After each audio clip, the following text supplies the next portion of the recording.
mutassem o microfone, porque está interferindo na chamada. E também gostaria de avisar que essa chamada está sendo gravada. Se alguém tiver algum problema, por favor, nos comunique aí no chat. Essa chamada está sendo gravada para depois, possivelmente, ser postada nas nossas redes ou no nosso canal no YouTube. Então, vamos dar início à palestra, que vai ser sobre o ensino de línguas em contextos de pandemia. E eu vou apresentar um pouco sobre a professora Heloísa Brito. Ela possui graduação em Letras Francês pela Universidade de São Paulo, mestrado e doutorado em Língua e Literatura Francesa também pela USP, pós-doutorado em Ensino de Língua Francesa para fins específicos pela Université Lumière Lyon 2, na França. Foi presidente da Associação de Professores de Francês do Estado de São Paulo em 2008 e 2014. Em 2013, foi condecorada pelo governo francês com a Ordre de Chevalier de Palme Académique, que é uma recompensa a personalidades da educação que trazem uma contribuição excepcional para o enriquecimento do patrimônio cultural. Atualmente é docente e pesquisadora do Departamento de Letras Modernas da Faculdade de Filosofia, Letras e Ciências Humanas, área de estudos linguísticos, literários e tradutológicos de francês da USP, é coordenadora nacional do Programa de Idiomas Sem Fronteiras, francês, e também é coordenadora do curso de bacharelado em Letras da Comissão de Graduação, também na Faculdade de Filosofia, Letras e Ciências Humanas, desde 2008. Então, agora eu passo a palavra para a professora. Então, vou dar boa noite a todos, né? Vejo que chegaram mais pessoas e é muito, muito gratificante para mim poder conversar com vocês. Eu já estive aí com a Josi em outros eventos que vocês organizaram aí na universidade e esse momento é muito bacana da gente poder, nesse país tão grande, estar juntos, né? E falar do ensino de línguas, que é o nosso ponto em comum, né, o nosso ponto de intersecção. Então, agradeço a Josi, agradeço a todos aí, a Sol, que está coordenando essa mesa, essa fala, enfim, e espero depois que a gente possa ter um tempinho para conversar e vocês fazerem perguntas. Eu trabalho com o ensino do francês há muitos anos, e sempre me preocupou muito a formação de professores. Por quê? Porque nós somos os multiplicadores, nós somos os sujeitos, né, de formação de novos falantes de línguas estrangeiras, das relações culturais que todas as línguas trazem entre si. Então, pensar o que é o ensino e a aprendizagem constantemente é algo que me inquieta, e eu acho que eu compartilho com vocês essa inquietação, né, o como ensinar, como aprender, o que essas tecnologias, elas trazem de pontos positivos, negativos, como é que a gente sai de uma posição, vamos dizer, mais individual e pontual do uso da tecnologia para um uso mais pedagógico, didático, metodológico, em função de objetivos que foram já previamente listados, né? Então, é mais ou menos nesse contexto que eu me coloco. Na Universidade de São Paulo tem uma colega da área de espanhol que trabalha muito comigo, e nós organizamos todos os anos uma jornada de ensino e aprendizagem de línguas em ambientes virtuais, que é a GEALAVE. Esse ano a gente está pensando numa versão também online desse evento. Então, é uma parceria que dentro da Letras, nesses últimos 10 anos, a gente tem conseguido trazer alunos para pensar essas questões, organizar eventos, e aí partilhar um pouco essas nossas reflexões e descobertas, né? Então, eu vou partilhar a tela aqui. Vamos ver se não é possível partilhar a tela. Eu acho, Sol, que eu tenho que mandar para você. Ah, não. Ela tá. Vocês É estão vendo alguma coisa? possível. É possível partilhar. É possível? É. Porque ele está dizendo aqui que eu não consigo partilhar. Vamos ver. Eu acho que é o.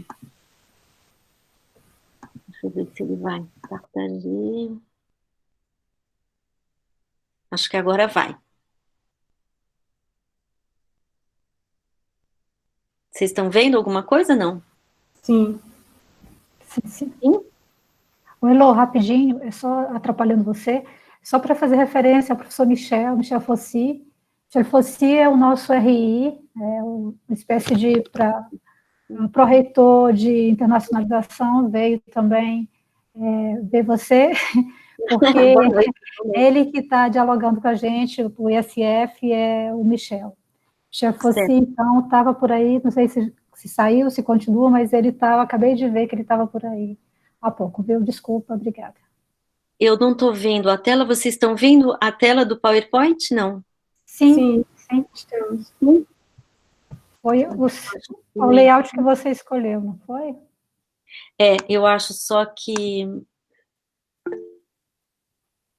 eu é que não estou vendo. Eu não sei onde que foi parar aqui o negócio. Espera aí. Um minutinho só. Pronto. Então, eu pensei... não vai aqui. Meu Deus do céu.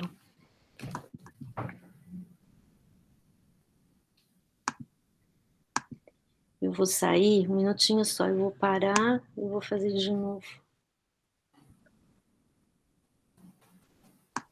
Arrêter partage.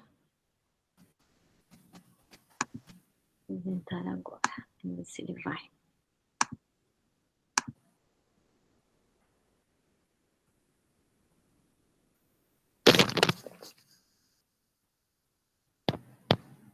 Estão vendo? Sim. Então, eu pensei um pouco nesses 4 pontos aqui, né, para conversar com vocês.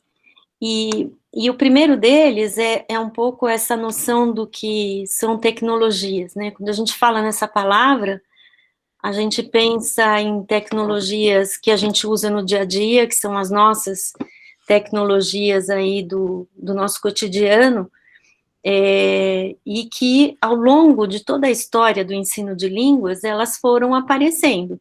Se a gente for lembrar, vocês não, mas nós mais antigos, assim, quando surgiu o laboratório de línguas, quando a gente tinha o áudio, né, as fitas cassetes, depois o projetor, cada uma dessas tecnologias, elas foram aparecendo dentro do ensino de línguas e foram mudando a nossa maneira de ensinar e aprender.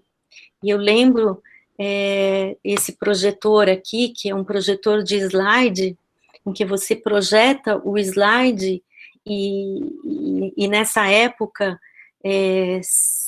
o professor ele explicava aquela imagem que estava sendo vista e fazia quase uma decodificação dessa imagem. E depois a gente foi caminhando para os computadores, para os smartphones e etc. Então, se a gente for pensar em tecnologia, nós podemos pensar no giz, na lousa, no laboratório, no áudio, e a reflexão que dentro da didática de línguas a gente desenvolve, né, a gente traz para os alunos, é como que essas tecnologias, elas foram modificando as nossas maneiras de ensinar e de aprender. Então, não só pela inovação, porque essa inovação em si, ela não traz nada, né? Você trabalha só com a inovação, mas como que você, ao usar uma determinada, ao escolher uma determinada tecnologia, você está também transformando, né, a sua prática de ensinar e a prática de aprender dos alunos. Então, essa noção é muito interessante. O que é tecnologia? O que são as tecnologias? É algo muito mais amplo do que só a gente pensar hoje no computador e etc. Então, quando vocês forem falar desse tema, é interessante buscar essa definição mais ampla possível, e como é que isso vai mudando, né, os nossos hábitos e os nossos costumes. Então, além das mudanças na forma de ensinar e de aprender, essas tecnologias, elas vão mudando o perfil do professor e do aluno. Então, à medida em que a gente vai dando significado para esse uso no aprendizado, você vai modificando a maneira do aluno também aprender. Eu me lembro, quando eu comecei na Aliança Francesa, eu entrava um pouco em pânico quando um aluno me perguntava um vocabulário que eu não sabia. E eu lembro que o vocabulário era rabanete. E eu não sabia falar rabanete. Rabanete era porque eu não sabia, porque não fazia parte do meu cotidiano. Eu sabia tomate, alface, melão, mas rabanete não. E eu lembro da sensação de pânico que eu tive, porque eu tinha ali o dicionário, né, e achava que a minha posição de professora era uma posição de transmitir um conhecimento. Então, se eu não soubesse o rabanete, aquilo significava que na relação professor-aluno estava faltando alguma coisa. Mas por quê? Porque a ideia que eu tinha de transmissão de conhecimento era uma lista de vocabulário, conhecer tudo, quase que ser um dicionário ambulante. E hoje, se a gente pergunta, um aluno pergunta o que é rabanete, em 3 segundos, pelo telefone, a gente consegue ter acesso à informação, né? Então, esse compartilhamento de saberes e informações, hoje é muito mais cotidiano do que a gente pensava no passado. E com esse uso cada vez mais continuado, presente, das tecnologias e dos recursos tecnológicos no nosso dia a dia, fatalmente, se a gente olhar para as nossas relações pessoais, profissionais e acadêmicas, a gente vai ver que tem uma interferência, tem uma mudança de comportamento, que pode me colocar mais como sujeito e ator, usando essa tecnologia para determinados objetivos, ou mais passivo, dependendo do uso que eu desenvolvo, né? Então, essas mudanças, elas acabam mexendo nas maneiras que nós nos organizamos no nosso trabalho, no nosso dia a dia, como a gente faz o armazenamento de informações. Hoje, essa ideia de você não armazenar mais papel, culturalmente para o professor, é algo que fala do nosso comportamento, né? Você armazenar de uma outra maneira, você criar outros critérios de organização dos seus dados, dos seus documentos, das suas aulas, né? A maneira como a gente se comunica. Então, muitas vezes, o usuário, né, nós indivíduos, nós estamos com várias janelas abertas ao mesmo tempo, né? E às vezes são janelas multilingües, que eu estou num chat em inglês, eu estou acessando um documento em francês, eu estou lendo um texto acadêmico em espanhol para a disciplina X, ou seja, nós participamos dessa rede, né, de acesso a diferentes canais, que também falo, puxa vida, nossa, antes eu fazia as coisas uma de cada vez, agora essa simultaneidade. Então, nós temos uma maneira de gerenciar o tempo e o nosso espaço que é completamente diferente, né? Então, como é que a gente pode compreender o nosso aluno que tá na sala de aula, né? Esse aluno hoje, e a geração de vocês aí, é um aluno, tem gente que fala que é o aluno nativo digital, que ele nasce com a tecnologia, né? Existem hoje grupos de professores de estudo que tentam entender melhor que perfil é esse do aluno multiconectado, o que isso traz em termos de competências, de habilidades, né? Quando desde você brincar com joguinho, né? Eu lembro que meu pai fala dessa história do joguinho, que você cria uns certos reflexos, né?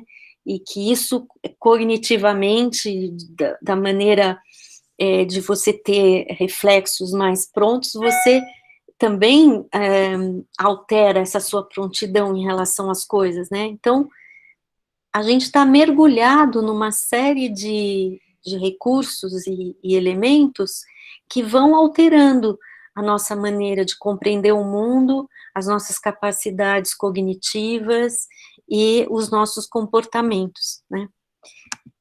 Se a gente for pensar de uma maneira mais global, as tecnologias, elas nos ajudam a nos organizar, a buscar informação, a comunicar, a interagir, e a gente tem o aspecto do ensino e aprendizagem.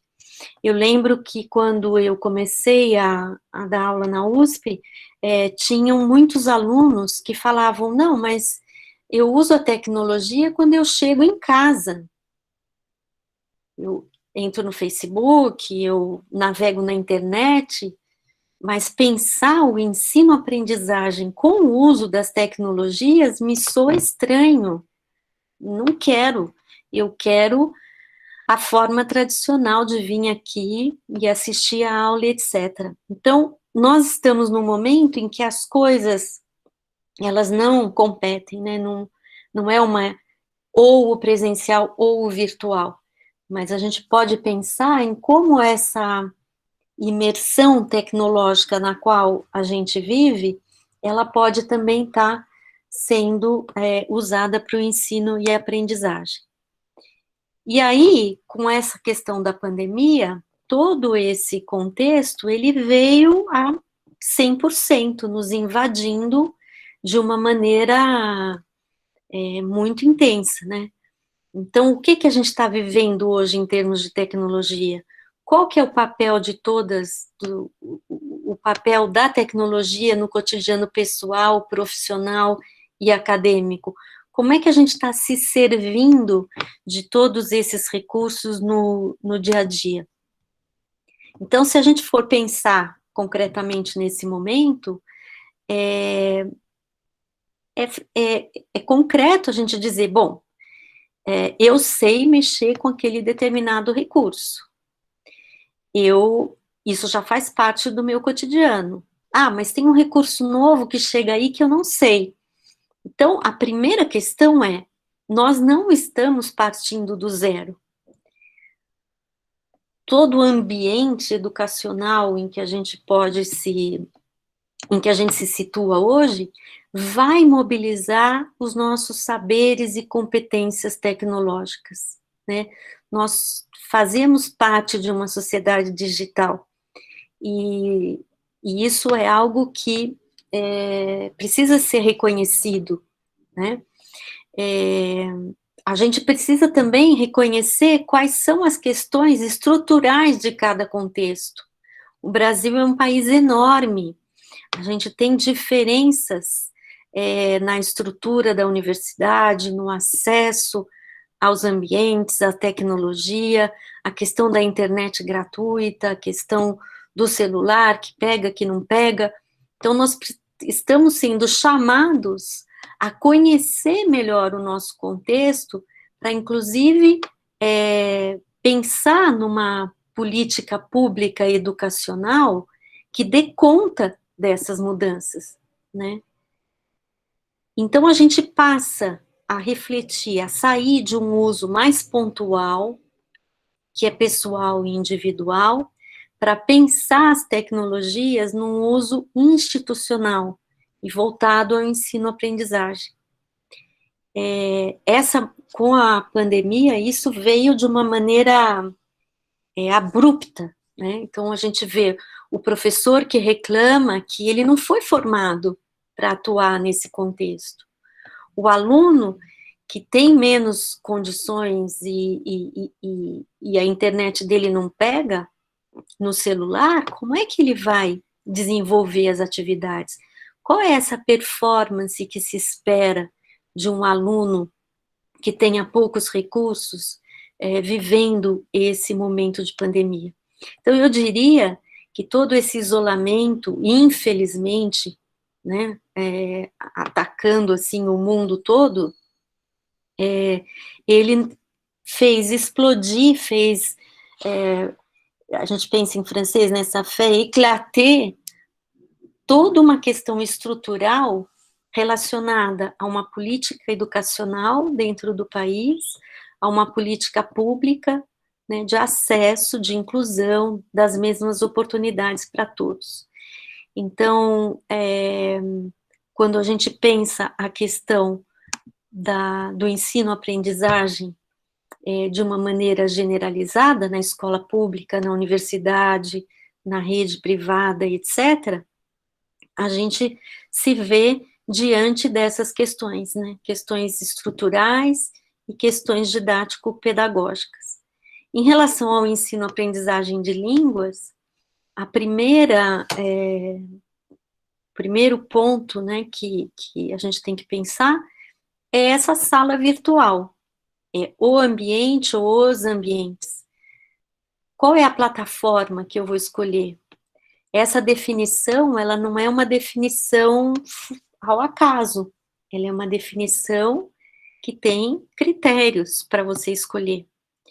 Ela deve atender a objetivos e a dinâmica da aula que você vai trazer para aquela sala virtual. O professor, ele acaba no virtual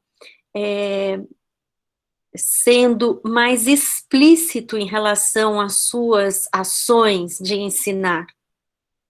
Quando a gente chega na sala presencial, o plano de aula está aqui na minha cabeça, e eu vou compartilhando com os alunos à medida que a aula se desenvolve. No virtual, esse compartilhamento, ele é mais explícito. Por quê? Porque o aluno precisa se situar ali de outra maneira, né? Eu preciso definir recursos, não recursos inovadores, mas recursos que atendam aos objetivos do meu programa de ensino. A proposição de atividades, essas atividades, elas podem ser de qual natureza?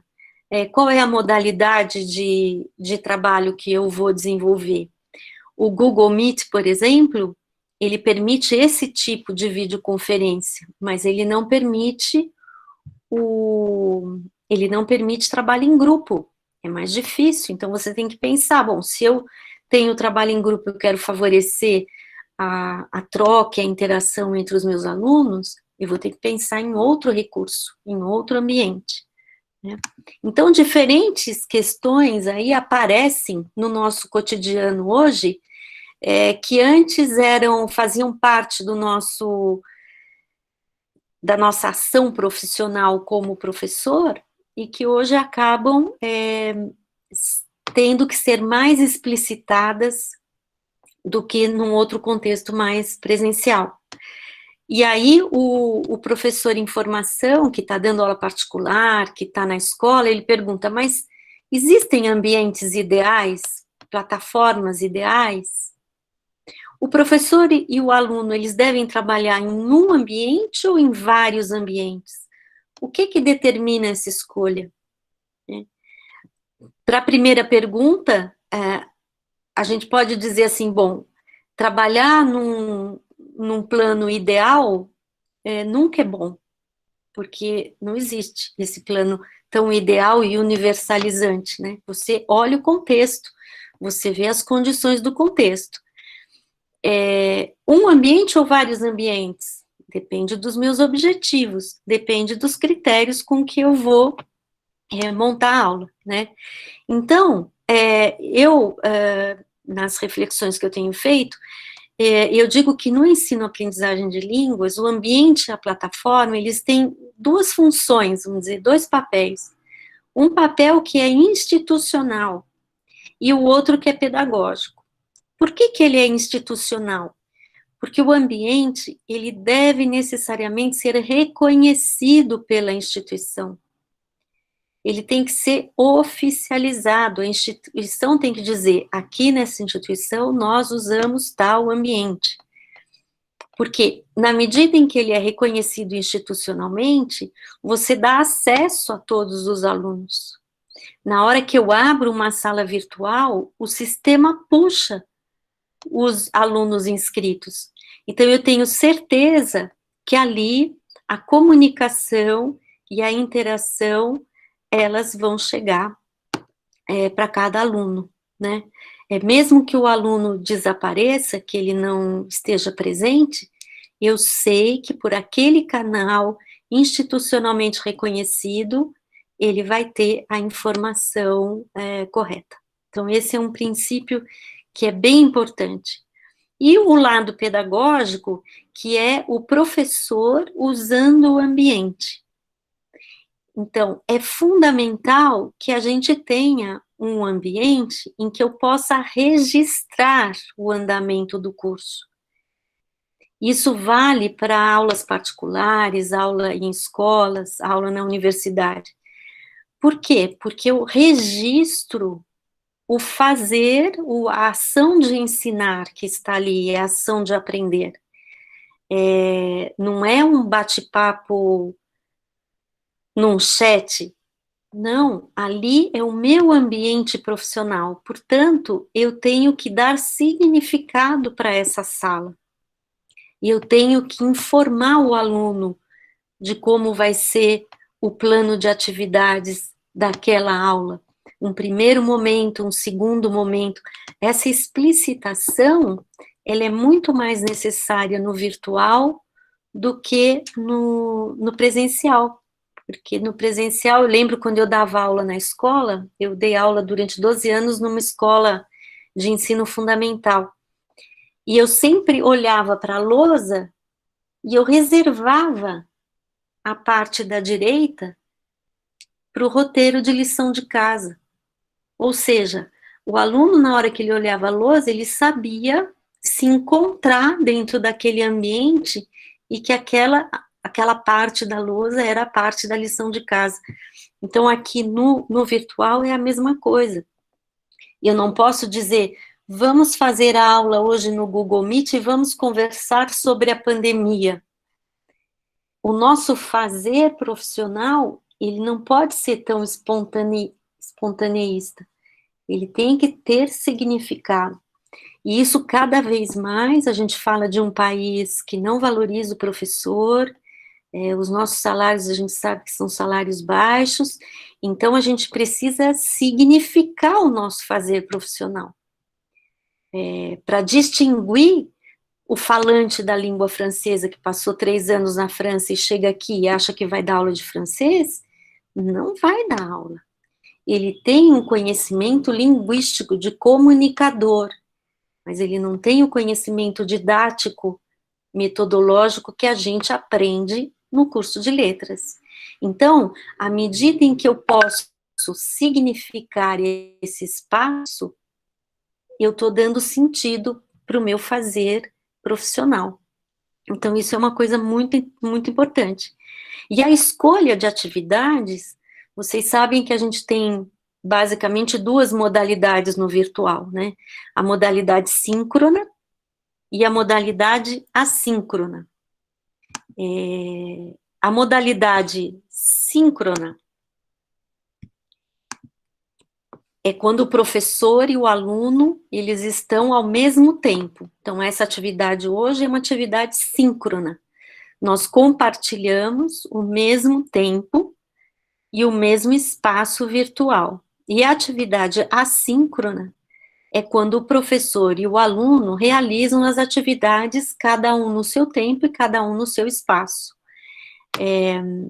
Então, quando eu entro numa plataforma, eu preciso distinguir quais são os recursos que eu tenho à minha disposição. Então, ressignificar o uso das tecnologias, escolher os recursos em função de objetivos a serem atingidos, conforme as competências, propor atividades nas quais o aluno seja protagonista. E aí, necessariamente, eu tenho que estar refletindo sobre o que são as metodologias ativas, que hoje nos cursos de letras, a gente fala muito pouco disso, né? Então, quais são as metodologias hoje que estão sendo usadas dentro do ensino e das pesquisas com ambientes virtuais? O que é que isso muda na configuração da aula e no papel do professor e do aluno, né? E esse protagonismo, ele justamente, ele tira de cena o professor transmissor e ele atribui ao aluno um papel de corresponsabilidade nesse ensino, né? Eu trabalho muito com o ensino de francês para contextos específicos, com um grupo de alunos de engenharia, lá da USP. E uma das coisas que a gente faz muito é usar algumas atividades na sala invertida. Por quê? Porque o princípio que eu não estou ensinando engenharia para eles. Eles são os conhecedores e têm a competência do mundo da engenharia. Então, na hora que eu mobilizo esses conhecimentos e eu digo, olha, na plataforma você tem tal atividade, quando você vier para a classe, eu vou mobilizar aquilo que você pesquisou, aquilo que você organizou, eu estou imprimindo uma nova dinâmica. E não é a lição de casa, se o cara fez ou não fez, é porque ele vai fazer a atividade dirigida para que na sala o seu protagonismo ele seja valorizado, né? Então, essas questões hoje, elas estão circulando nessas reflexões, né? E a questão de usar vários espaços e recursos. Então, a gente pode falar nesse multiletramento. Isso é um conceito bem importante dentro do ensino-aprendizagem, porque nessa profissionalização das nossas ações, não é assim, eu aprendi a usar aquilo e aquilo é legal, aquilo é útil, eu vou passar para os meus alunos, aquilo é bem bacana. Ok, mas na hora que eu trago esse recurso e esse aprendizado dentro de um plano de aula e de objetivos linguísticos, comunicativos, etc., eu ressignifico esse recurso. Então, ele deixa de ser uma coisa legal e ele passa a ter uma função na aprendizagem, né? Então, uma das coisas que é interessante fazer, e vocês podem fazer aí nos grupos de estudos aí da universidade, é entender o que os ambientes, eles permitem. Então, essa característica, qual é a característica do Google Meet? Ele tem uma interface que é síncrona, a possibilidade é esse contato, ele tem o chat, ele tem a gravação, então eu posso gravar, como vocês estão fazendo agora, gravando essa aula para usar depois, isso eu posso fazer com outros ambientes. O Moodle permite o síncrono e o assíncrono, o Facebook, o Evernote, o Zoom. Então, a escolha da plataforma, ela é uma escolha, aqui eu diria, eu me sinto melhor falando do Moodle e do Google Meet, o Zoom eu ainda não tenho tanta familiaridade, mas eu preciso classificar o ambiente e os recursos que ele propõe, para poder dar significado para a escolha que eu for fazer. Se a universidade faz a escolha para uma plataforma, ainda é mais necessário que você consiga verificar quais são as funcionalidades daquele ambiente para um determinado... Então, é uma atividade que é interessante, aqui ela está começada, mas vocês podem criar outras categorias, né? A categoria, por exemplo, de ferramentas ou recursos que permitem a produção do aluno. Então, ele envia um trabalho. A plataforma que permite o áudio, ele captar o áudio do aluno numa situação de interação. Tem muitos trabalhos que são feitos hoje com o WhatsApp, enfim. Olhar para o ambiente não num sentido mais individual e utilitário, mas pensar naquilo que ele oferece para o ensino-aprendizagem, né? Então, lá na USP, a nossa plataforma institucional é a plataforma Moodle. A gente tem uma versão bem atualizada da plataforma, e na hora que nós abrimos, nós fazemos o acesso, cada professor, ele tem a sua disciplina puxada já do sistema, uma sala virtual que ele pode abrir ou não. Há 10 anos atrás, um pouco mais, 12, 13 anos, quando o Moodle estava chegando na USP, o uso da plataforma, ele durante muito tempo, e até hoje, ele é usado como um depositório de materiais. Então, o professor, ao invés de falar para o estudante, fala, você vai lá no Xerox e você tira o Xerox do texto X, tem professor que deposita aqui. E junto com essa colega lá na USP, a gente tem ressignificado, eu acho que a gente, de uma forma até pioneira, dentro da USP, a gente desenvolveu alguns trabalhos em que não usamos a plataforma como depositório, né? Ela armazena, sim, documentos, mas a função principal como ambiente de aprendizagem não é essa. Uma outra...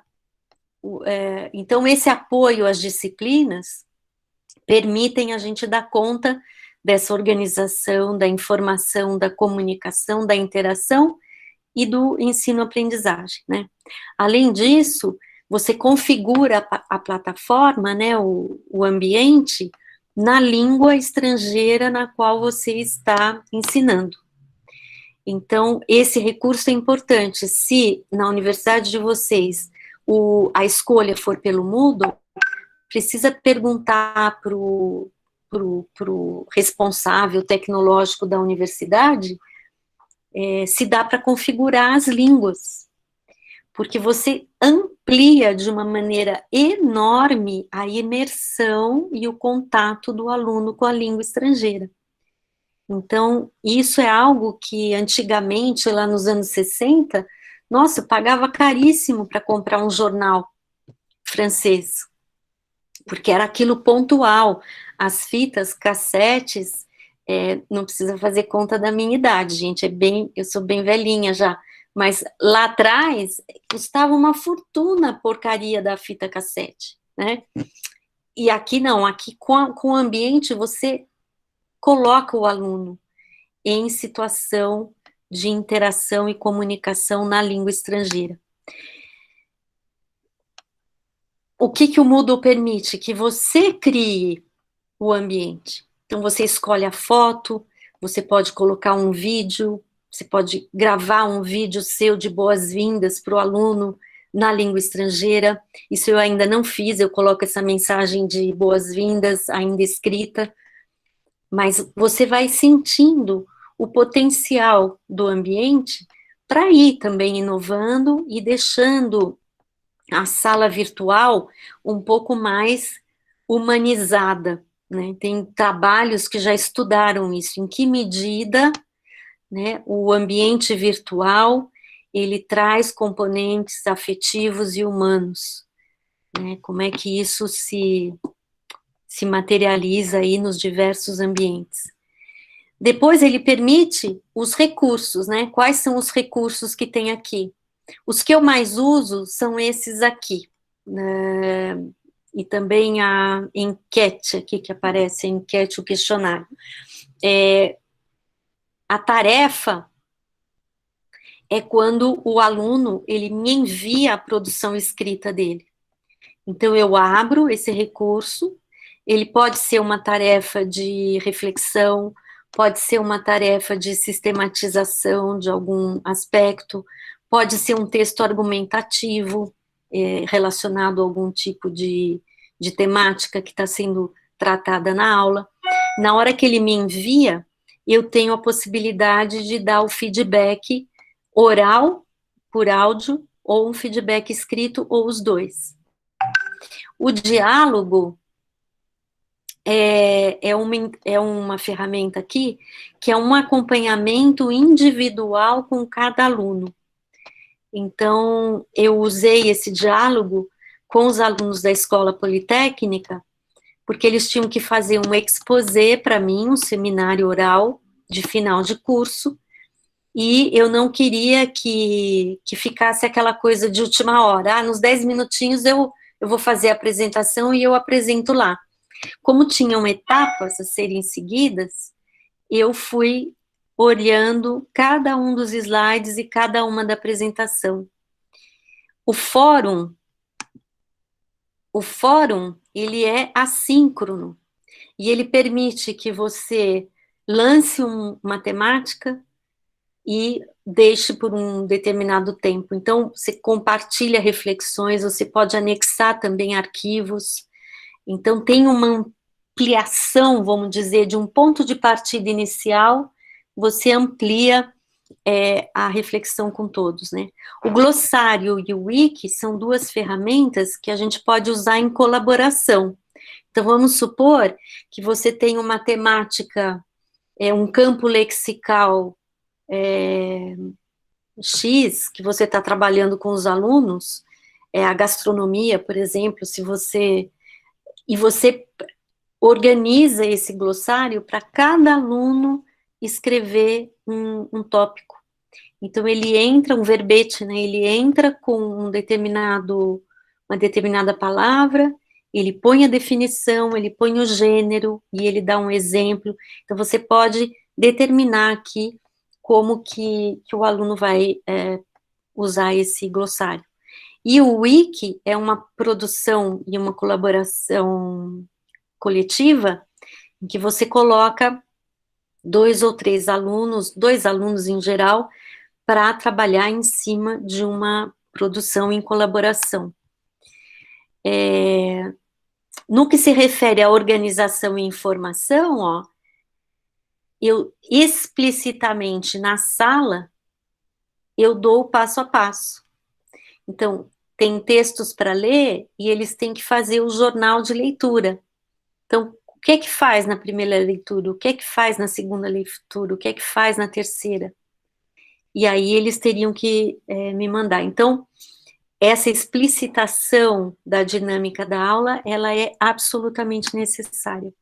Com relação à correção e o feedback, na hora que eu entro na plataforma e eu tenho o texto do aluno, eu posso anexar um comentário, áudio ou oral, e eu posso corrigir aquilo que... Então, eu tenho essa janela aberta e, ao mesmo tempo, aqui à direita, eu tenho a possibilidade de corrigir. Então, essa correção, ela também é algo que é necessário para o aluno, né? E ele pode refazer. No diálogo, você abre um espaço de discussão, esse curso aqui era uma unidade didática que eles tinham que fazer, então ele é um acompanhamento contínuo e formativo, o que dá para o aluno de letras, no caso, a ideia de uma avaliação formativa e não somativa.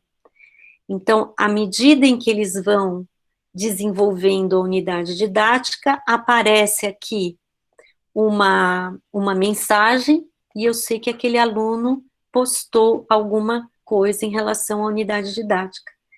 Então, isso foi muito interessante, porque lá na USP tem uma ideia de exame final, de prova, e sempre com eles eu falo, olha, o nosso acompanhamento aqui é um acompanhamento mais contínuo, né?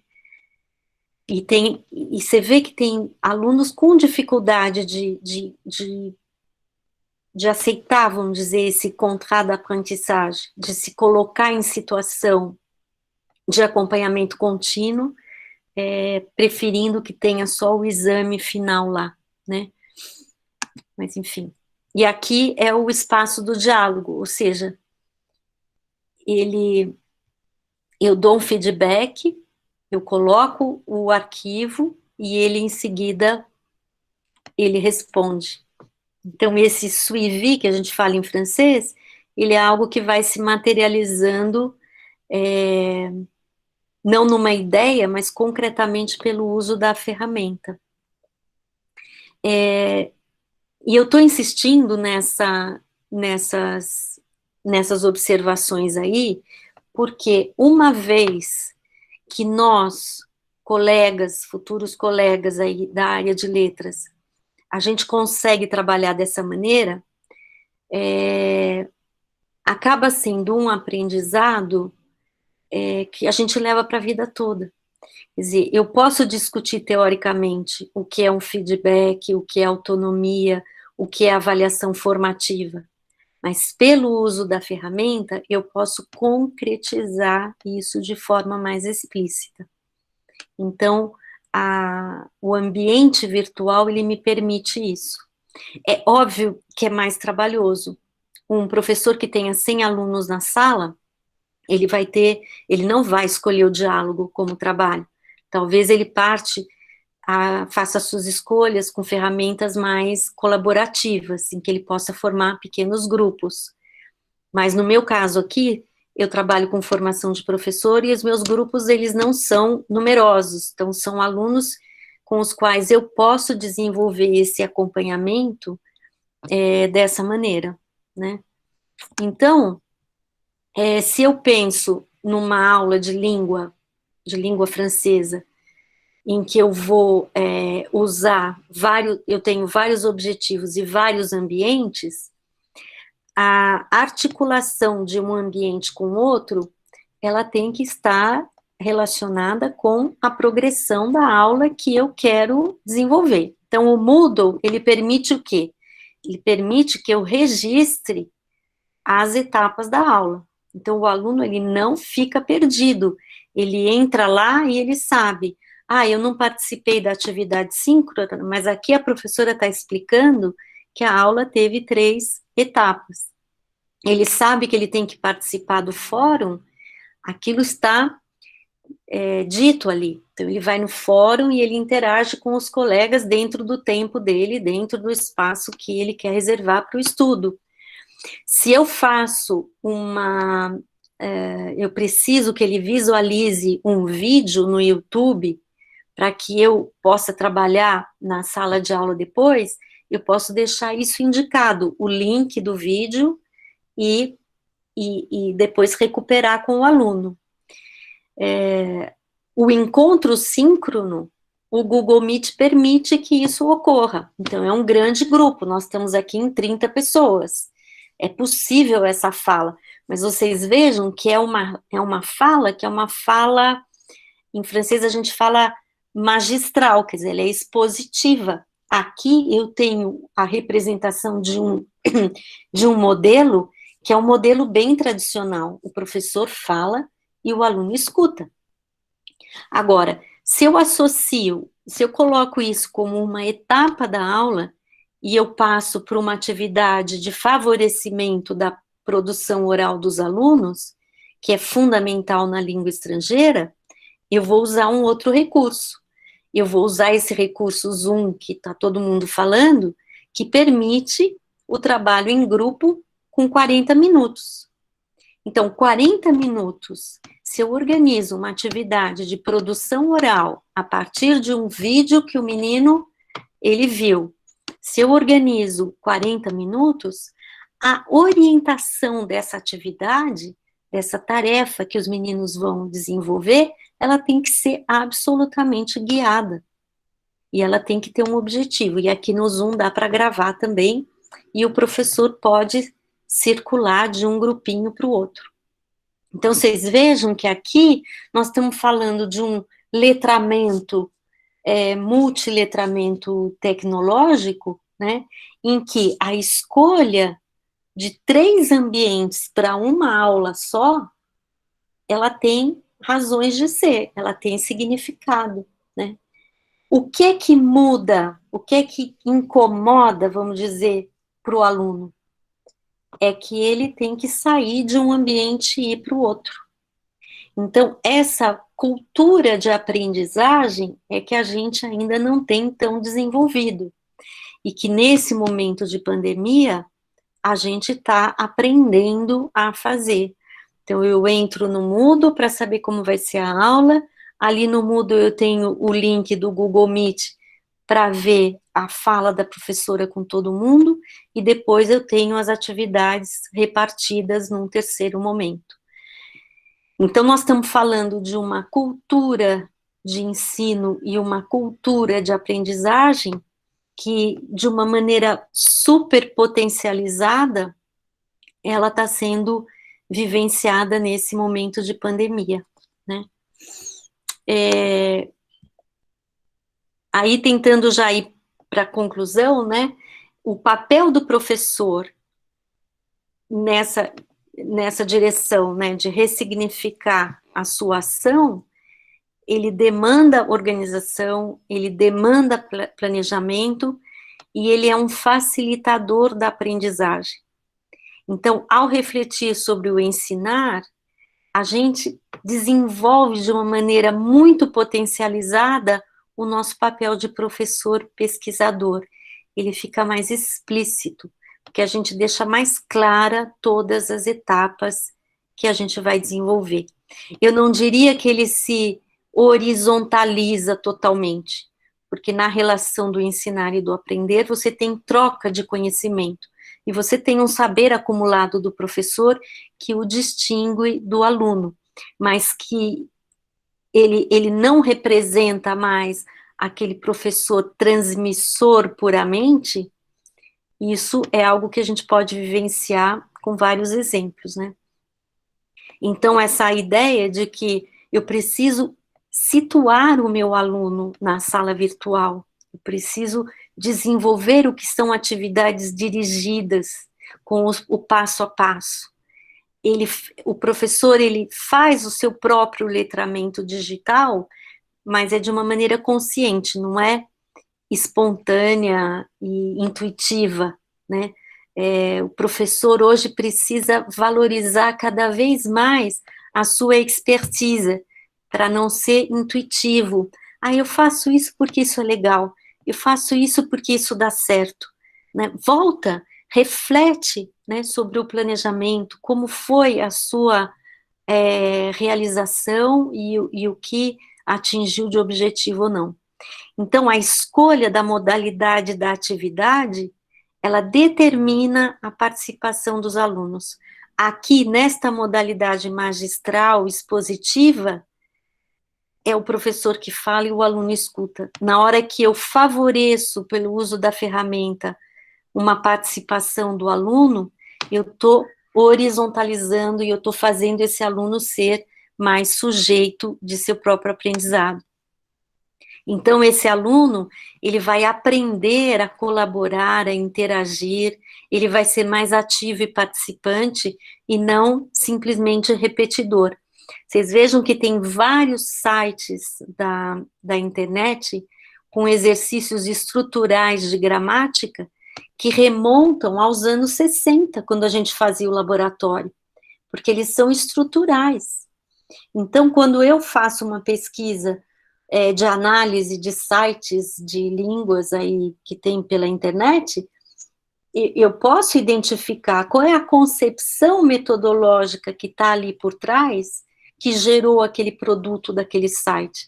Ele é interativo, não é? Ele permite feedback, não permite? Ou ele é só a memorização e a reprodução de uma determinada estrutura. A gente vê aos quilos isso na internet.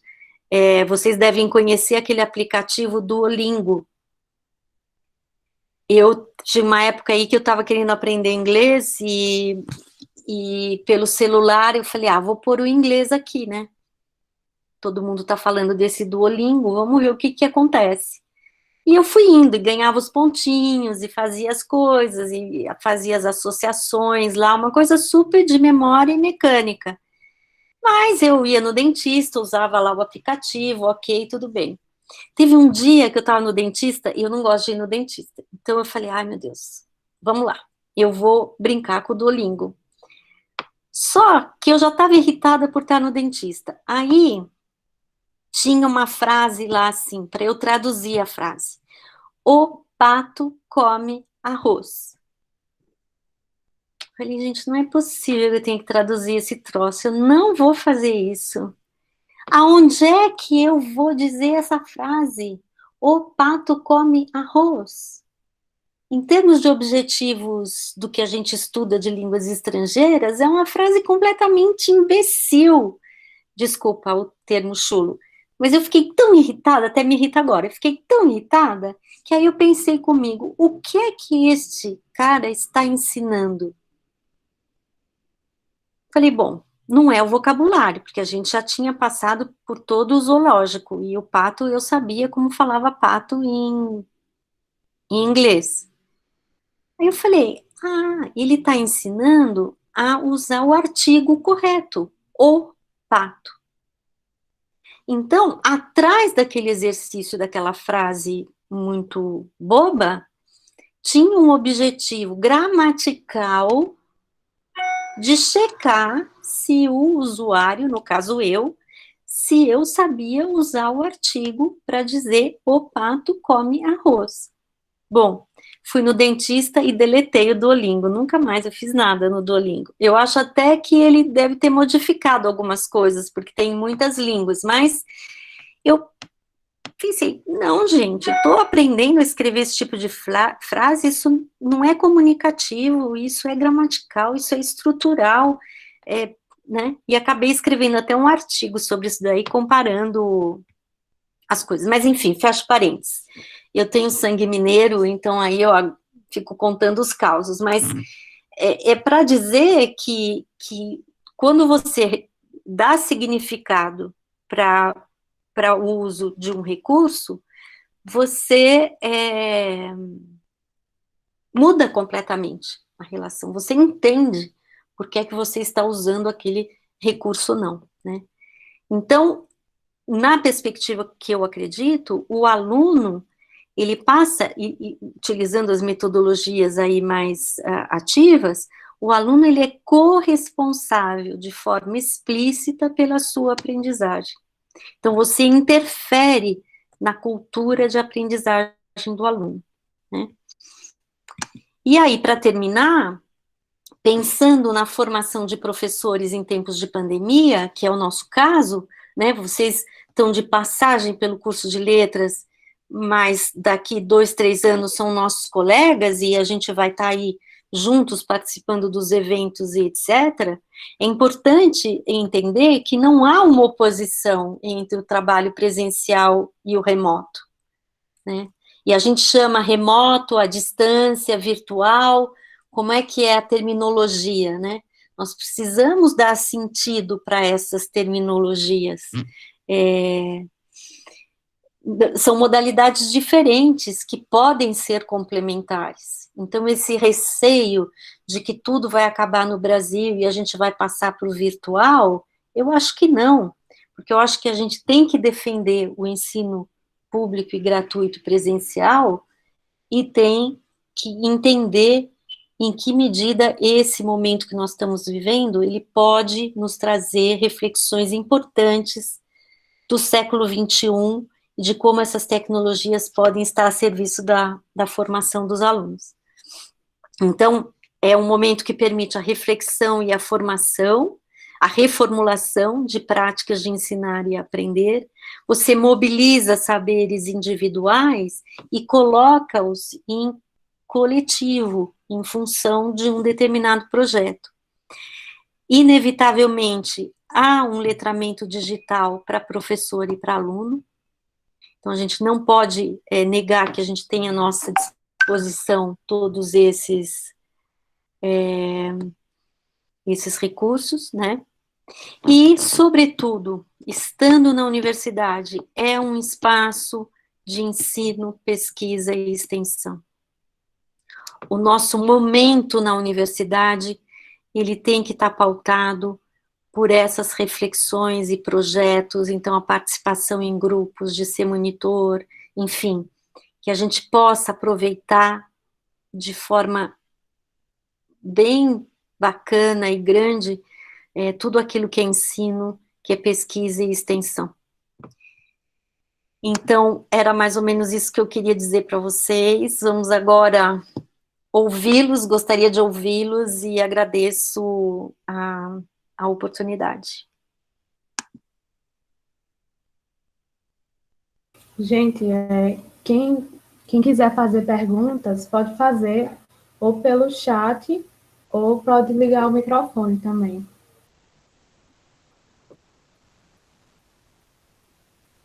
O Reinaldo aqui já se manifestou com relação a isso mesmo, né, Reinaldo? A televisão iria acabar com os rádios, os e-books, e é isso mesmo. Nada acaba com nada, né? A gente vai acumulando... Quem é o Reinaldo? Cadê o Reinaldo? Onde ele está? Aí, Reinaldo, fala um pouquinho o que você pensa, Reinaldo. Não quer falar, não? Tá bom. Bom, boa noite, eu queria falar um pouquinho. Põe a sua fotinho, dá para pôr a imagem aí? Ah, desculpa.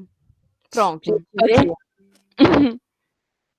Bom, boa noite, eu sou a Caroline, eu sou da UF, né, da Universidade Federal Fluminense.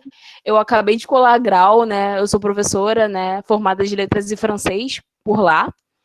E foi muito interessante essa palestra porque eu aprendi mais e isso está muito de acordo com a minha realidade, que eu dou aula, né, particular e numa escola de línguas de forma remota, né, nesse momento que a gente está vivendo. E realmente essa questão de se reinventar como professor é um desafio, porque realmente eu também não fui formada para isso. Então você acaba lidando com algumas dificuldades, tentando modificar a forma de dar aula, né?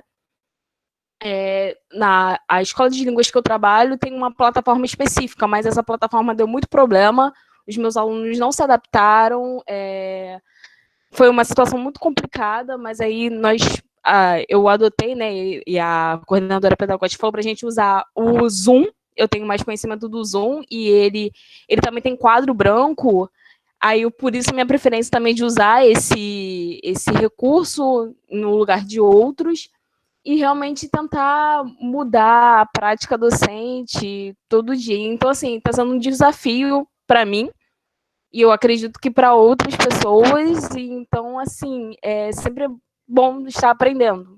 Assim, então, muito obrigada pela exposição, aprendi muito. E a questão do Duolingo é interessante porque muitos alunos sempre falam assim, professora, o que você acha do Duolingo, né? Ficam falando. Eu falo assim, olha, sinceramente, questão de léxico, você vai aprender, mas assim, você não vai aprender a falar usando o Duolingo.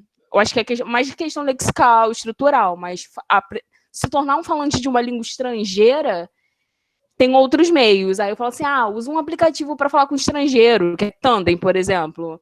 Escuta música, vê vídeo, whatever. Tem um mundo de possibilidades, né? Que a internet dá isso pra gente hoje em dia. É isso. Então, Carolina, muito legal você falar isso, e assim, o que eu poderia te dizer é que você poderia aproveitar essa tua experiência imersiva aí no Zoom e fazer um diário de campo, um journal de bord, sabe, anotando todas as tuas questões didático-metodológicas, porque isso pode vir a ser a semente, vamos dizer, de um futuro trabalho de pesquisa, né? Porque nós vamos nós vamos ter no Brasil, eu acredito, e as universidades, se elas não tinham uma comissão, uma pró-reitoria de recursos tecnológicos, isso vai ter que ser colocado como prioridade, né?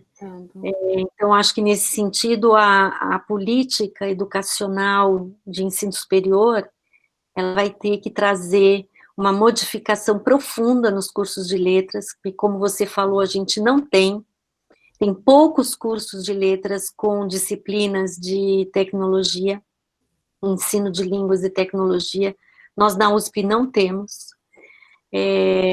As unidades como Escola Politécnica, que preparam os engenheiros para telecomunicação, não conversam com as outras unidades.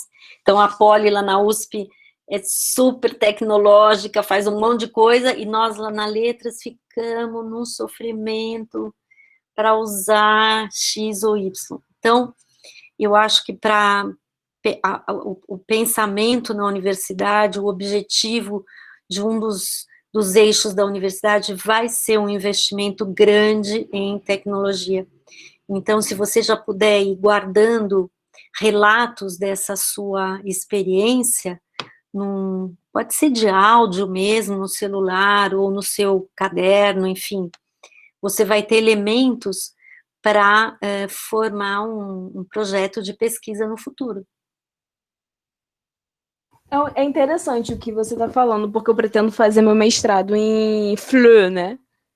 Mas, assim, eu sou muito mais da literatura, literatura das Antilhas, mas eu acho que dá para conciliar, porque ao mesmo tempo que eu dou aula, vamos dizer, de FLE, normalmente eu trabalho literatura com os meus alunos, porque eu fiz um intercâmbio nas Antilhas Francesas, né? Morei em Guadalupe, na Martinica, então eu sempre aquele olhar de trazer a francofonia, né, para as aulas de francês, e eu acho o ensino de literatura muito, muito importante.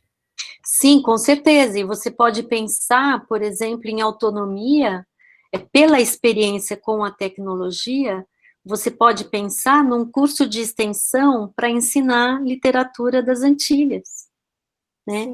Tem um autor que eu trabalhei no meu doutorado, que é o Edouard Glissant, que eu adoro, em que ele também adoro. Ele fala do pensamento rizomático, né? Ele fala do pensamento em rede, e isso é muito atual, né? Você fazer a leitura de vários textos simultaneamente, entender como é que são os processos de priorização, enfim. Sim, exato. Então, você pode, pela experiência com o Zoom, que é a experiência, vamos dizer, do ensino com a tecnologia, pensar num futuro, ensinando literatura francófona com as ferramentas digitais. Obrigada pela dica. Ensinando a ler o texto literário, né, a ler o texto literário de uma outra maneira. Porque as disciplinas de literatura também, em alguns casos, a gente ouve o que outros críticos já escreveram sobre o texto. E a gente desenvolve poucas estratégias de compreensão da literatura. Então, isso pode ser um caminho. E talvez as ferramentas digitais, se você trabalha com hipertexto, elas podem dar elementos para você pensar a formação desse pensamento francófono, né, das Antilhas aí. Enfim, a gente tem muita coisa bacana para fazer, muita coisa, muita. É verdade. Queria pedir para falar também uma coisa que me chamou a atenção. Você falou há pouco, a gente tem umas 30 pessoas. A gente tinha daquela hora, mais ou menos, tinha 51 pessoas, mais ou menos. Teve um movimento de entradas e saídas da internet, enfim. Mas eu queria, já fiz referência a algumas pessoas, mas queria fazer referência a Caroline, eu não conhecia, da UF, a Cláudia de Curitiba, a Tiziana de Fortaleza, a Ângela de João Pessoa, Aldenora e Patrícia de São Luís, Maranhão, Débora, Aracaju, Tiago, querido, de Teresina. Quando que a gente faria, né, uma coisa simples, né, para discutir Marco de João Pessoa, mas Marco é daqui, né, de Campina Grande, é professor aqui, mas está em João Pessoa. Quando a gente reuniria tão rapidamente tanta gente para conversar, para discutir, para ouvir como funciona? Hoje, conversando com o Michel Fossi, eu falei para ele, não, a divulgação pelas redes funciona bem. E funciona, porque é isso, né? A Ângela escreveu aqui no chat um negócio que eu achei bem interessante, é que as universidades vão mudar, porque não tem outro jeito, é muito mais econômico, né? Uma colega de Natal estava falando que agora o programa de pós-graduação está amando, porque está chamando gente de onde quer, sem gastar nada, com passagem, com diária, com... Então, assim, são mudanças que vão acontecer, são coisas que estão acontecendo, a gente está escrevendo esse capítulo da história e precisa se adaptar, né, com essa realidade. E o que falta, talvez, é isso, o que aconteceu. A Caroline falou, não, mas eu gosto de literatura. Mas a literatura é viva, né? Então, aí você viu aí rapidinho, que a Elo já falou um monte de coisa. Então, assim, é isso, a gente vai se... E é muito bacana ouvir de você, ó, você acabou de sair da universidade, eu não tive essa formação, porque eu escuto muito dos meus colegas, né? Eu não tive essa formação, mas a gente não tem essa formação, né? A gente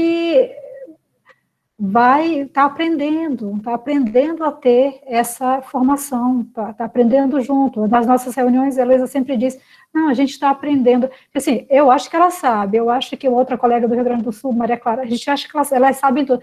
Não, a gente está aprendendo junto e tal. Enfim, Dilma também, Dilma Conserva de Patos, está dizendo que ela está em Patos, né? Eu acho que a Rosa entrou.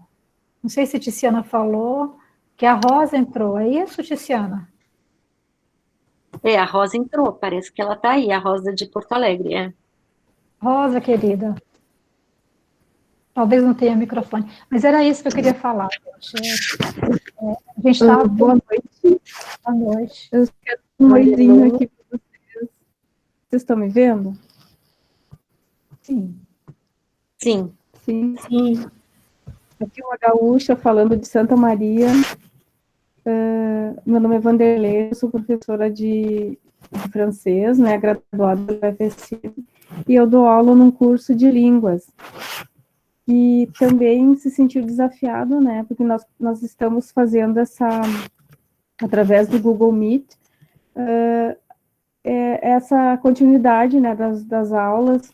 Então, para mim, está sendo ainda, né, um grande desafio, né, porque como a colega ali, a Carol, falou, desculpa falar Carol, a Caroline, né, falou que a gente não saiu preparado da universidade para trabalhar com esse tipo de metodologia, com essas ferramentas e tal.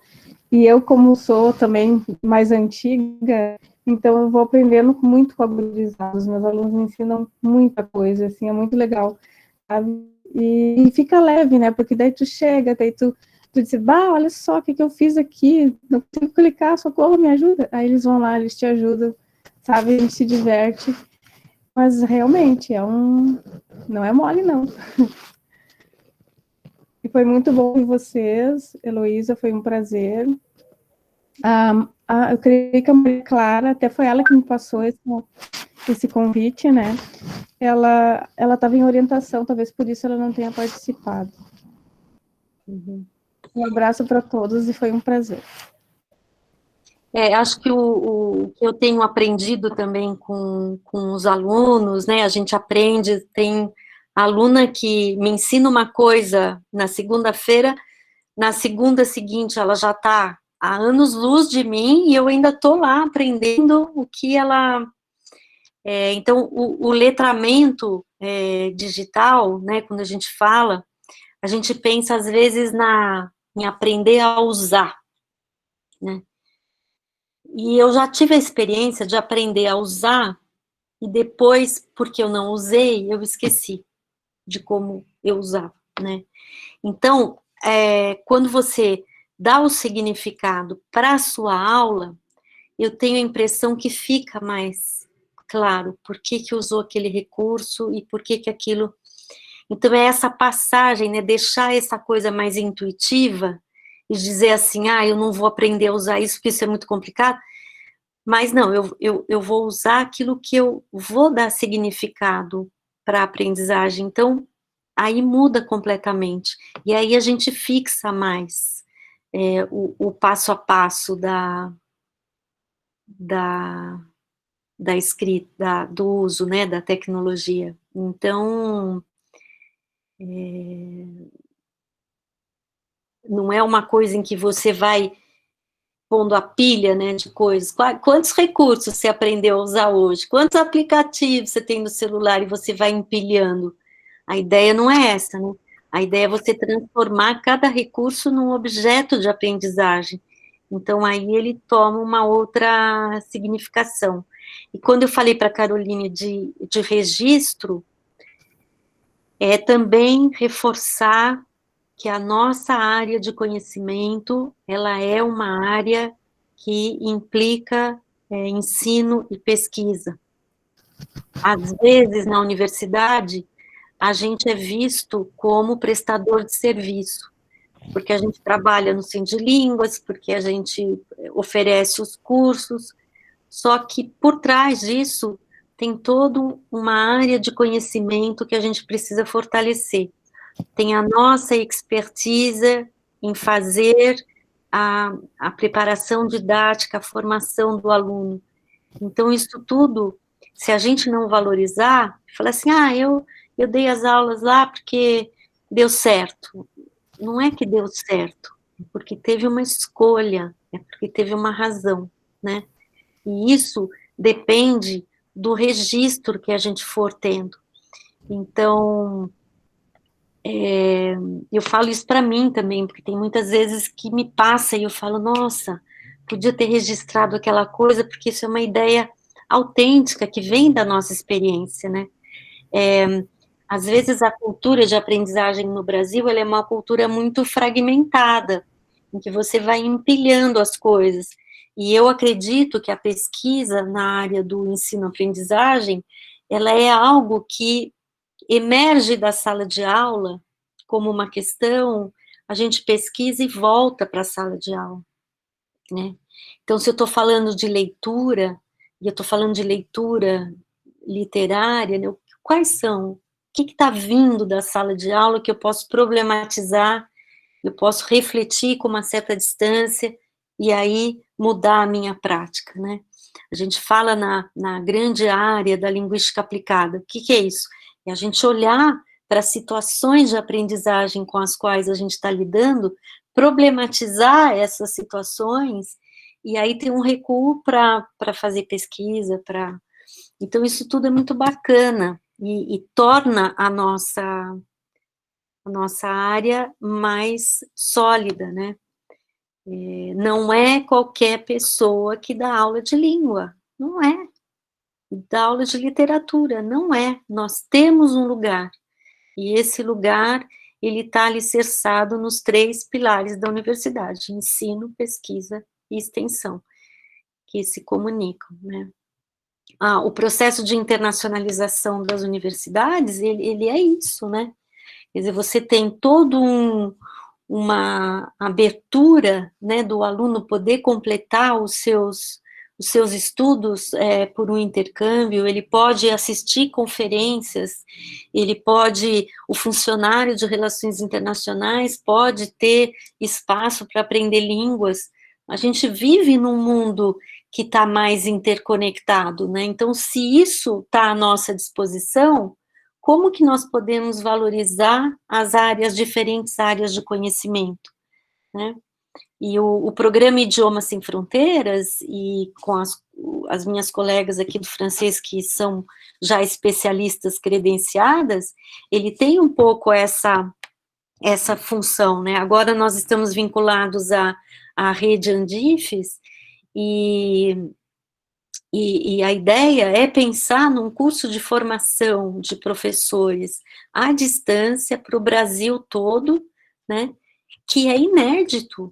A gente não teve até esse momento a possibilidade de criar uma rede de especialistas que troquem as suas experiências, que mobilizem seus saberes.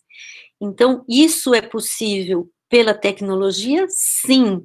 Isso é possível num país completamente enorme, diversificado culturalmente? Sim. Então, como que nós podemos capitalizar isso para um fortalecimento da nossa área, né? Como ensino, pesquisa e extensão. Eu acho que são esses os desafios para o século XXI. Então, eu não me preocupo muito com essa discussão, é o presencial ou é o virtual. Eu me preocupo com um olhar mais pluricultural, diversificado, no qual a universidade ela tem um papel fundamental aí de ser pioneira e de antecipar essas reflexões, porque a gente está formando novos professores, novos profissionais para o século XXI. Então, as reformas curriculares, no meu ponto de vista, elas são urgentes. A gente pode pegar a BNCC, que tem muita coisa interessante ali, tem outras que não, mas tem muita coisa interessante, e a gente pode criar os nossos espaços, né, para defender um determinado projeto pedagógico de universidade com o qual acreditamos, né. Então, isso tudo está efervescendo, e essas tecnologias, elas acabam permitindo que a gente tenha hoje aqui pessoas do norte, do sudeste e do sul do país, compartilhando essas experiências. Nós somos multiplicadores dessas questões, né? E aqui nós estamos compartilhando. Então, isso tudo é muito, muito bacana, né? O programa agora Idiomas Sem Fronteiras na Andifes, ele, para o francês, por exemplo, ele vem de um histórico muito interessante, porque a gente tinha encontros entre nós, colegas, nos congressos, e desde que o Idiomas Sem Fronteiras ele criou, ele nos aproximou, a gente pôde ter essa escuta em relação à realidade do outro, né? E isso foi muito rico. Então, hoje nós estamos nos reunindo, os especialistas que se credenciaram, a Josilene, a Rosa, eu e outros, né, na elaboração de um programa de curso que seja para o Brasil, né, isso é inédito. Nunca se pensou a questão da formação de professor dessa maneira. Né? Então, ela tem eixos que são transversais e comuns a todos os idiomas, numa perspectiva plurilingüe, tem a questão da internacionalização, então, um reconhecimento desse desafio para as universidades de pensar a questão da internacionalização em todos as suas manifestações, né? E da formação do aluno o mais completa possível. Se fala hoje, por exemplo, na mobilidade virtual, com a história da pandemia aí. O que é a mobilidade virtual, né? Tem gente do Japão que fala, não, para o Brasil não vou, aquele país lá está explodindo de coronavírus, mas eu quero ter a experiência da universidade brasileira. Então, o colega do japonês falou assim, então, mas a mobilidade virtual para o Japão é você fazer um incentivo enorme na formação do português língua estrangeira, que é a nossa língua, né? E aí ele pode assistir às aulas virtualmente. Enfim, são diferentes caminhos aí que podem iluminar os nossos passos. Acho que as universidades federais estão com um grande desafio agora, que é pensar a volta às aulas, né, as aulas virtuais, online, na modalidade que for, e eu acho que essa discussão sobre a plataforma institucional, ela é central, porque ela garante o acesso de todos os alunos às informações que a gente for veicular. Eu gostaria de fazer uma pergunta também, que a senhora meio que respondeu, mas gostaria de fazer mesmo assim, que seria quanto à adaptação dos alunos, antes de começar a usar essas plataformas virtuais, que eles não tinham, né, esse hábito. Como é que foi para eles se adaptar a plataforma Moodle, né, que foi a principal. Essa sua pergunta também, né? Professores e alunos. Essa sua pergunta ela é super importante. A primeira aula de um curso, ela tem que ser de ambientação, que a gente chama. Então, você traz os alunos para o virtual e você fala, vamos conhecer o que é que nós temos aqui. Você apresenta a sala para o aluno, não no sentido que eu fiz aqui, de ficar falando de cada ferramenta, mas você apresenta a maneira como você organizou a sala. Então, olha, nós vamos entrar aqui, vocês vão ter sempre uma atividade para fazer antes de vir para a aula síncrona. Então, não se esqueçam, eu vou mandar um aviso toda vez que tiver a atividade disponível para vocês entrarem, é sempre antes da aula. Isso é fundamental, vai ter sempre algumas questões para vocês. Então, você explica como que o aluno vai se situar naquele ambiente. E aí, aos poucos, você pode ir variando o tipo de ferramenta e recurso que você está usando. Então, assim, não é para dar um estresse cognitivo e tecnológico no aluno. Então, você pega na primeira aula, você fala tudo. Não tem essa necessidade. Você vai escolhendo o recurso de acordo com o seu objetivo. E aí, aos pouquinhos. Então, no Moodle, a primeira ferramenta que a gente usa para facilitar essa ambientação é o fórum. Porque o fórum, ele tem tempo de entrar lá, ele faz uma pergunta. Às vezes você abre um fórum, por exemplo, sobre, sei lá, a importância do ensino de línguas no século XXI. E aí você diz, olha, você tem uma abertura do fórum, olha, neste fórum nós vamos conversar sobre vocês vão ter uma semana, coloquem a sua opinião, tragam informações. Então você abre o fórum. E aí tem um aluno que fala assim, ai, professora, ele pergunta no fórum, ai, professora, eu não achei o que era para fazer. Você fala, nossa, ele está no fórum errado, ele não devia estar perguntando aqui. Mas você vai mostrando, fala, olha, aqui eu vou te responder, mas aí tem um fórum ali que chama avisos. Então você vai ali nos avisos se tem as dúvidas. Então, você vai ambientando o aluno aos diferentes recursos. Começar uma atividade, por exemplo, no Moodle, colaborativa, de cara, não dá. Não dá, porque não faz parte, não vai dar certo. Então, você começa devagar com a ferramenta. Aí você fala assim, não, mas tem um vídeo no YouTube que ele vai assistir, que é muito legal. Você fala, ó, hoje...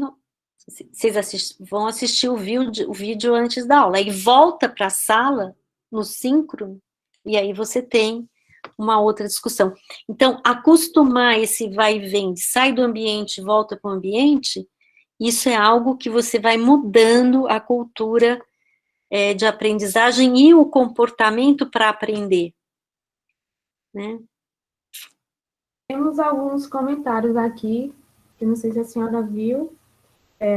Um é da professora Maria Angélica, da UFCG. Sim. Ela comentou, o que mais tenho gostado nesse letramento digital é a presença de meus alunos e alunas me ensinando. Tudo isso tem ressignificado para mim, meu ofício de mestre, que tanto amo. E teve também... né? Outro comentário da Ângela Erazo. Parabéns, um espaço muito bom, uma troca democrática e ajuda a acalmar as nossas angústias de professor e estudante, frente aos desafios atuais. É muito bom escutar vocês, as experiências, os projetos propostos. Merci. É isso aí. Então, a gente vai ficar bastante velhinho, mas a gente vai ter sempre alguma coisa que nos desafia. Por isso que eu escolhi essa carreira. Você fala, nossa, o aluno é diferente. Meus filhos falam, mas por que você está nervosa de novo que vai começar o semestre? Porque são alunos diferentes, caramba. Não conheço. Né? Que a gente fala, Gélio Track, não sei como é que vai acontecer. E agora? E é isso que faz a gente ter vida nessa nossa carreira aí de professor. Oi, Heloísa, eu queria fazer uma pergunta. Então, gente, eu não me apresentei no início, todas estão me ouvindo? Sim. Tá. Eu sou Deus, daqui da URGS também, no Rio Grande do Sul, em eu moro falando de Porto Alegre. E a tua fala sobre as questões, enfim, que tu tá refletindo agora, né? E aí eu fiquei pensando, a partir de todas essas tuas reflexões, o que tu acha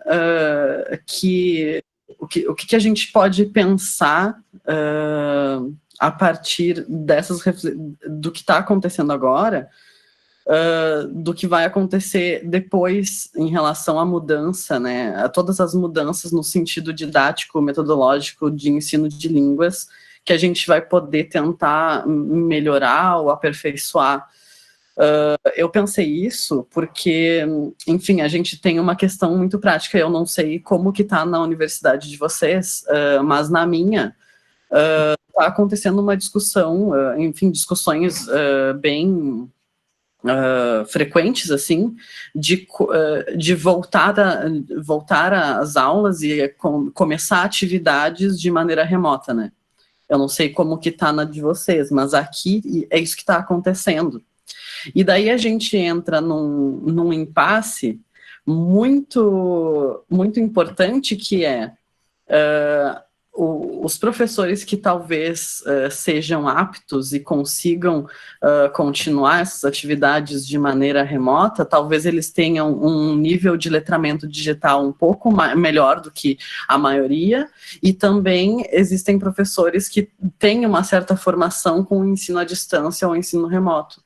E daí o que causa esse dilema é que alguns professores não tiveram essa formação, né, em questões de letramento digital, mas quanto em questões de ensino remoto, à distância, tanto seja de língua ou seja de qualquer outra disciplina, né? Mas eu queria falar sobre a língua mesmo. E daí, tudo isso que tu falou e um pouco mais, assim, me fez pensar essa questão, o quão é importante a gente pensar essa questão agora, de começar a refletir essas questões didáticas de ensino, e tanto à distância quanto presencial, desde o início de uma formação na graduação, né? Sim. Aí eu queria saber o que que tu queria, se tu podia falar um pouco mais sobre isso, o que tu pensa em relação a esse acompanhamento desde o início, para estar refletindo sobre questões didáticas e metodológicas desde o início de uma graduação. Porque, e lidar com esse fato de a gente entra na universidade e a maioria das pessoas que entram no curso de francês, tanto licenciatura quanto bacharel, não entram sabendo falar a língua, né? Alguns até têm algum nível e tal, mas como seria essa relação, né, de a gente estar aprendendo a língua estrangeira e a gente também começa, desde o início, refletindo sobre o ensino e aprendizagem dessa língua estrangeira, né? E daí eu queria saber o que tu... Eu sei que é uma confusão e talvez... Não, é importantíssimo isso que você falou, Matheus, porque a própria Lei de Diretrizes e Bases da Educação, lá de trás, ela coloca como primeiro princípio que a formação do professor, ela tem que acontecer desde o primeiro ano de ingresso do aluno. Então, a gente não... a luta, vamos dizer, para mudar um pensamento que está muito cristalizado na nossa sociedade, é essa ruptura, né? Eu faço bacharelado, depois eu vou pensar a licenciatura. Na verdade, a formação do professor, para nós que somos das letras, ela acontece desde o início. Só que tem alguns professores que explicitam isso para o aluno e outros que não. Eu lembro que os alunos de primeiro ano, que eu já tive, teve uma aluna que falou assim, Ah, professora, observando o seu fazer da aula, eu consigo ver como é que eu gostaria de construir o meu fazer da aula, né? Então, essa reflexão sobre o registro do trabalho, sobre a sistematização, sobre os objetivos do aprendizado, isso tudo eu acho que tem que começar desde o início. Então, no curso de letras, às vezes o que acontece é que você trabalha nas caixinhas, né? Então, é literatura, é língua, é educação, e as coisas não convergem. Então, eu acho que tem uma responsabilidade muito grande de cada universidade, e que é muito difícil, mas ela é necessária, de você pensar o que é o projeto pedagógico de formação de professores da universidade, de um lado.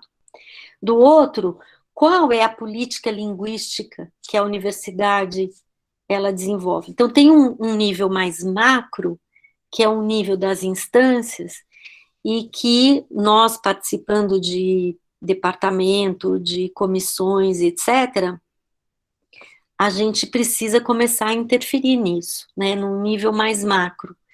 E no nível da sala de aula, que é o nível da relação do professor com o seu aluno, eu acho que é explicitar de forma clara que o fazer, o ser professor e pensar as questões de ensino-aprendizagem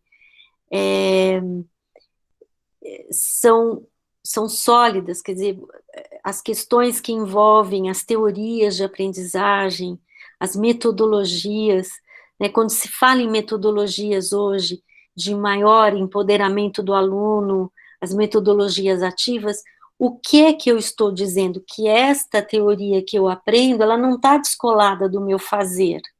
Então, a gente precisaria colocar disciplinas mais transversais, que pensassem a questão das metodologias num contexto mais contemporâneo, sabe? Não só panorâmico, como às vezes acontece em algumas disciplinas da didática, né? Então, isso eu acho que é um primeiro ponto, uma coisa mais macro e na relação com o aluno.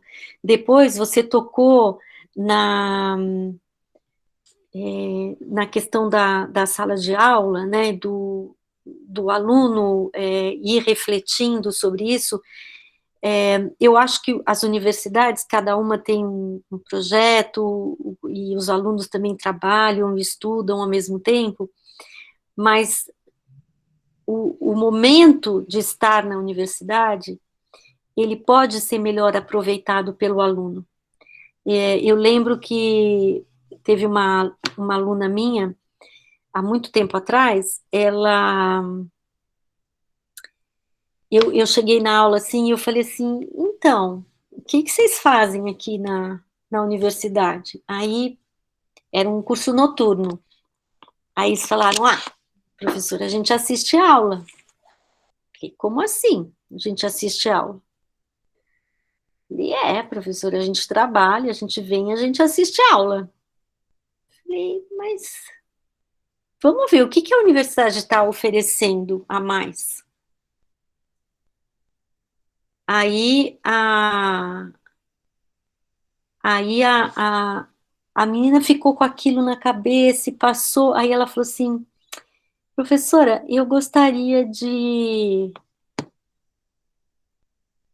conversar um pouquinho melhor, porque eu trabalho o dia todo, mas eu venho aqui, olha, eu sei que essa menina, ela se dispôs a dar aula de sábado e a dar aula de leitura. E ela deu aula de leitura, falou assim, professor, eu não posso sair do meu emprego, porque é o emprego da minha subsistência, então eu não posso sair. Eu falei, não tem problema, você vem de sábado.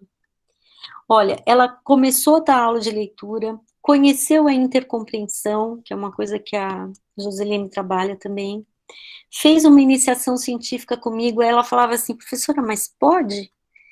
eu trabalho, posso fazer iniciação científica? Eu falei, pode, nós vamos conversar dentro do teu espaço de tempo. E você está trabalhando no sábado. Ela fez a iniciação científica, ela deu as aulas de sábado, ela ingressou no mestrado, ela passou para o doutorado direto, hoje ela é doutora e ela é professora substituta lá da USP. Então, quando você também pensa o momento que você está na universidade e aquilo que você pode trabalhar, não precisa ser 100%, é aquilo que é possível fazer. E dentro das condições que cada aluno tem. Então, é participar de um evento desse, é falar, professor, eu posso montar uma série de ciclos à distância sobre a francofonia? Vamos sentar e vamos pensar isso? São ações que vão alimentando um pouco o próprio percurso acadêmico do aluno. E aí, como eu estava dizendo para a Caroline aí, se ela quiser, ela tem 2, 3 projetos de pesquisa na mão, né?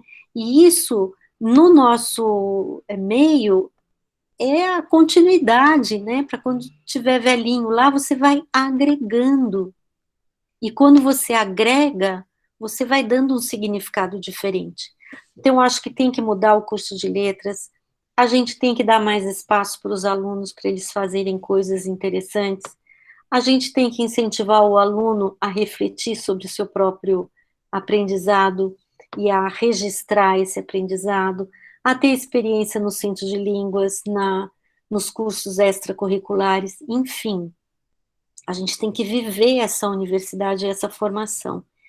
Então, a bandeira de falar, vamos reformular os cursos de letras, eu sou a primeira a sentar na cadeirinha para dizer vamos, quais são as disciplinas que esses alunos hoje precisam, porque se a gente chega num contexto como o de hoje e fala, eu não tive nada, eu não sei o que é metodologia ativa, você fala, tá, tem algum buraco que precisa ser, né? Os programas de iniciação científica, essa menina, ela fez a iniciação científica sem bolsa, que ela queria era significar o trabalho dela, né? Então, eu acho que são essas coisas que tem que fazer. A participação nas instâncias macro, a proposição de atividades nas quais os alunos possam se encaixar. E essa questão que você falou, o professor que sabe melhor mexer com a tecnologia ou não, o relato que a gente tem tido dos alunos é assim, completamente desigual. Que aquele professor que é super eficaz, que faz tudo, não sei o quê, ele tem lá a disciplina dele. O outro, que está pegando o mudo pela primeira vez, provavelmente, ele vai ter uma relação com os alunos mais devagar. Mas ninguém está competindo, ninguém precisa usar 100% tudo.